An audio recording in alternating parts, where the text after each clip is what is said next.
Is Red Bull's golden era officially over? If you've followed Formula One long enough to witness the rise and fall of great empires, McLaren in the Senna years, Ferrari under Schumacher, Mercedes in the hybrid era, you will know that dominance in this sport is never permanent.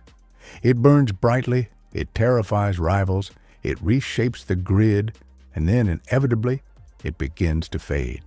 The only question is when the decline begins. With Red Bull, a team that once looked unbreakable under Max Verstappen and Adrian Newey, the paddock is now asking a question that would have sounded absurd just a few seasons ago. Is their golden era officially over?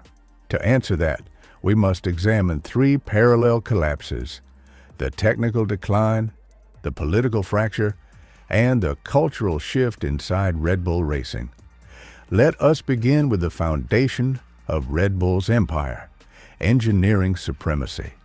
Between 2022 and 2023, Red Bull built cars so aerodynamically refined that the competition often felt defeated before qualifying even began.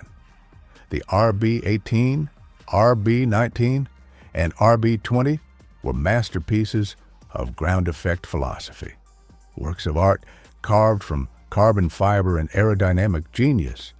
But those cars did not exist in isolation. They were the natural evolution of one man's vision: Adrian Newey. When Newey left the team, something fundamental changed.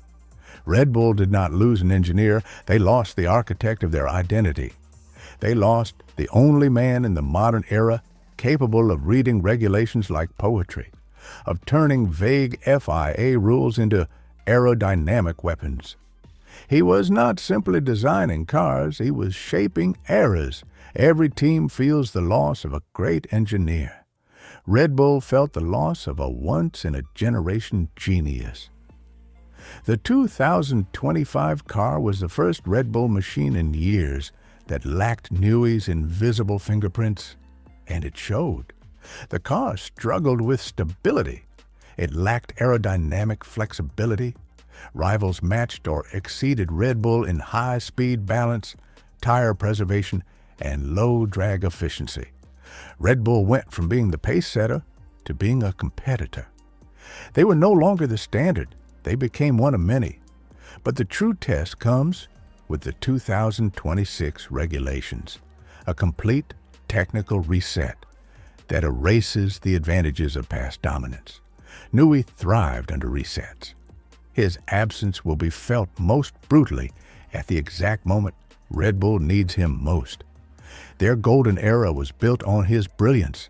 Without it, their future becomes uncertain. Now let us examine the second pillar of the collapse: the political implosion. For more than a decade, Red Bull Racing presented a united front. Christian Horner, Helmut Marko, Adrian Newey, and Max Verstappen formed a cohesive leadership axis. Decisions were aligned. Direction was consistent. Vision was shared. But the internal crisis that erupted around Horner shattered that unity. Allegations, investigations, leaks, internal factions, and tension between the Thai ownership group and the British leadership destabilized the organization from the inside. Marko nearly left. Verstappen publicly expressed discomfort. Engineers whispered about taking offers from rival teams. The team that once operated like a single organism began to fracture into political tribes. Formula One has seen this story before: Ferrari's civil wars, McLaren's leadership chaos, Renault's chronic instability. Political instability is the silent killer of dynasties. Red Bull is experiencing it now. And then comes the third factor: the cultural transformation. Red Bull were once the rebels of Formula One. Young, fearless, aggressive, disruptive. They broke conventions. They challenged giants. They embraced risk. They celebrated creativity. But the Red Bull of 2025 and 2026 is no longer that rebellious upstart. It is a corporate giant, a team wrestling with internal politics, legal scrutiny, and the pressures of sustaining long-term dominance. Dynasties rarely die because of a single catastrophic moment. They die slowly, through cultural stagnation. Mercedes experienced this in 2021 to 2022. Ferrari experienced it after 2004. Red Bull may now be facing their own version of this decline. But nothing threatens Red Bull's future more than the power unit question. For the first time in its history, the team is building its own engine, the Red Bull powertrains unit that will debut in 2026. It is an extraordinary ambition, but a dangerous one.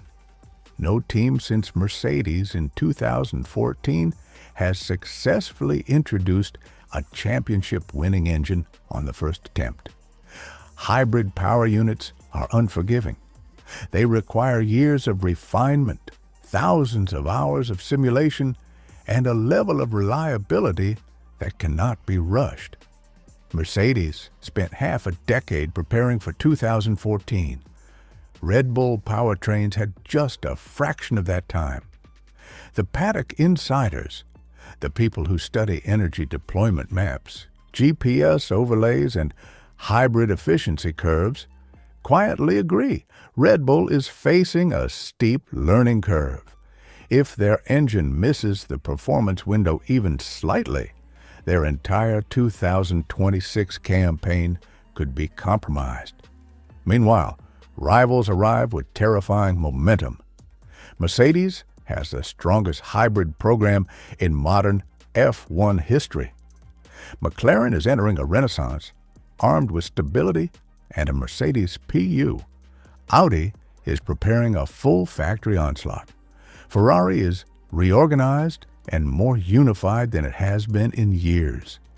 Red Bull enters this new era not as the predator, but as the prey. But before we declare the golden era over, we must examine the one factor that could yet save Red Bull: Max Verstappen. Verstappen has single-handedly transformed average weekends into race-winning opportunities. He has compensated for strategic errors, aerodynamic weaknesses, and operational inconsistencies. He has masked Red Bull's decline through sheer talent. If Verstappen stays, Red Bull will always be competitive. But if he leaves, and sources around the paddock believe the possibility is real, Red Bull will lose not just a driver, but a gravitational force. Without Verstappen, the team reverts from a dynasty to a contender. So is Red Bull's golden era officially over? The answer is both yes and not yet. Yes, because the ingredients that built their dominance have dissolved. Newey is gone. The engine advantage is gone. The aerodynamic supremacy is gone. The internal unity has fractured. The technical regulations will erase their advantage entirely. Red Bull's invincibility is dead, but not yet, because one man is still holding the empire together. As long as Verstappen sits in that car, Red Bull will fight for victories. As long as Verstappen believes in the project, Red Bull remains relevant. But Verstappen cannot carry a declining team forever, and he will not try. The golden era is fading. The aura is gone. The cracks are visible. The dominance is evaporating. Red Bull can still win races. They can still contend. They may even rebound. Dynasties sometimes do. But the era of effortless victory, of crushing superiority, of Max Verstappen sprinting into Sunday with 20 seconds in pocket, that era is gone. We are witnessing the end of a chapter in Formula One history. The dynasty has not collapsed, but it has begun to crumble. And like all empires before it, Red Bull must now decide: rebuild, reinvent, or accept the decline. One thing is certain: Red Bull's golden era is no longer the present. it is now the past. If there is one lesson every Formula One reporter learns after decades inside this traveling circus, it is this: dynasties never end cleanly. They fade, fracture, reorganize, resist, and sometimes spectacularly resurrect themselves. Red Bull's empire, which once looked unbreakable under the Verstappen-Newey-Horner axis, now enters 2026 facing the biggest identity test the organization has ever confronted. This sport is about to undergo the largest technical regulation shift since the hybrid revolution of 2014, a shift in aerodynamics, energy deployment, power unit philosophy, and chassis optimization. And for the first time in over a decade, the question is not how dominant will Red Bull be, but rather, can Red Bull even survive this transition at the top? To understand what to expect from Red Bull in 2026, we must examine three parallel forces shaping the team's future: the technical reset, the political storm, and the cultural reshaping of an outfit that had grown accustomed to winning, often effortlessly. Let us begin with the most crucial element: the 2026 technical regulations. These new rules fundamentally reshape the architecture of the modern Formula One car. The ground effect philosophy remains, but with major aerodynamic simplifications. Drag is reduced, active aero enters the sport. Power unit constraints shift dramatically toward electric deployment. The internal combustion engine plays a reduced role. The energy recovery systems, the heart of modern F1, become more complex and strategically essential. Why does this matter? Because Red Bull's dominance from 2022 to 2023 was built on aerodynamic mastery. Adrian Newey's genius in shaping airflow under ground effect rules carved out performance advantages other teams could not match. But 2026 strips away much of the design freedom that allowed Red Bull to innovate so aggressively.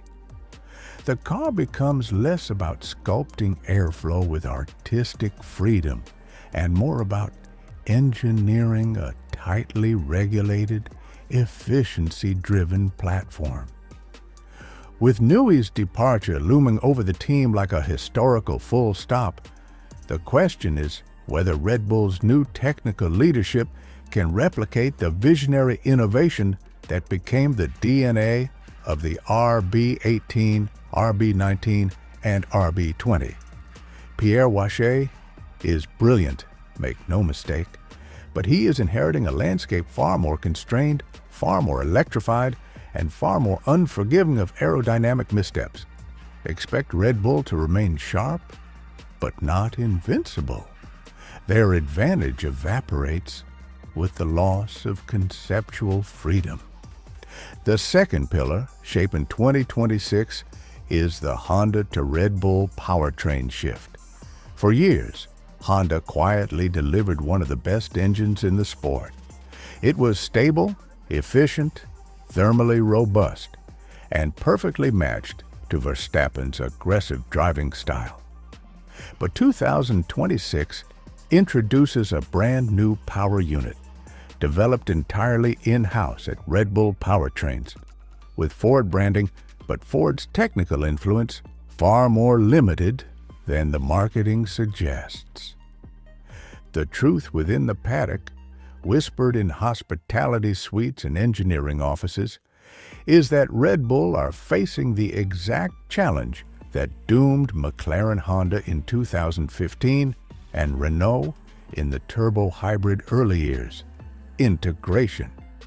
Building a competitive engine is hard. Building one from scratch under time pressure is nearly impossible. Red Bull has hired aggressively, poaching talent from Mercedes and Ferrari, But a power unit is not merely a collection of brilliant engineers. It is chemistry, intuition, rhythm, a synergy only found through years of testing, failing, refining, and perfecting. Expect reliability issues. Expect inconsistent deployment. Expect a steep learning curve, not because Red Bull is incompetent, but because no team in modern hybrid F1 has successfully built a title-winning engine on its very first attempt. In 2026, Red Bull will face a humbling reality. They are no longer the aerodynamic geniuses supported by Honda. They are a rookie engine manufacturer, competing against Ferrari, Mercedes, and Audi. Companies with half a century of powertrain culture baked into their DNA. The third force shaping Red Bull in 2026 is the political and cultural reshaping of the team. The Christian Horner controversy fractured the organization in ways the public still doesn't fully understand. Power struggles erupted between the British operational side and the Thai ownership side. Newey's departure was not merely a career move, it was a symbolic turning point. Verstappen, for the first time in years, began publicly questioning the future alignment of the team. Key engineers considered offers from rivals. Red Bull became a team divided not by performance, but by identity. 2026 will test whether Red Bull can rebuild a unified culture. Success requires more than a fast car. It requires internal cohesion. Mercedes dominated the hybrid era because the entire organization moved like one organism. Red Bull, until recently, behaved the same way. But 2026 asks, can Red Bull rediscover that unity? Or will internal fractures undermine their technical development? Do not underestimate this element. Formula One titles are won not only with genius, but with alignment. Political sabotage, internal mistrust, or conflicting visions can destroy years of engineering progress. If Red Bull cannot stabilize its leadership, its technical structure, and its long-term identity, expect inconsistency across the season. But this is Red Bull, a team that has, time and again, defied expectations. They reinvented themselves after Vettel. They rebuilt after losing Renault support. They powered Verstappen to one of the most dominant streaks in F1 history. They are ruthless, aggressive, adaptive. So what does that mean for 2026? Expect Red Bull to remain competitive, but not dominant. Expect them to win races, but not dictate seasons. Expect them to deliver brilliance in certain circuits, but struggle against teams with more mature power units than others. Expect Verstappen to salvage performance beyond the car's true pace, but not enough to walk to a title. Expect Red Bull to look more human, more vulnerable, more like a team in transition than a dynasty. The fight in 2026 will not be between Red Bull and the rest. It will be a four-way battle.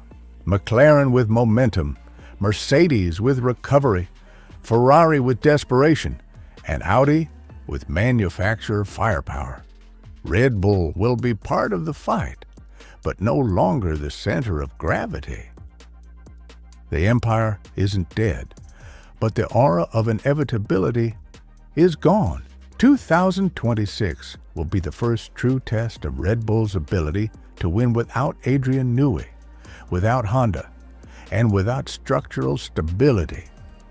And that, for the first time in many years, makes the Formula One season genuinely unpredictable. Red Bull may rise again.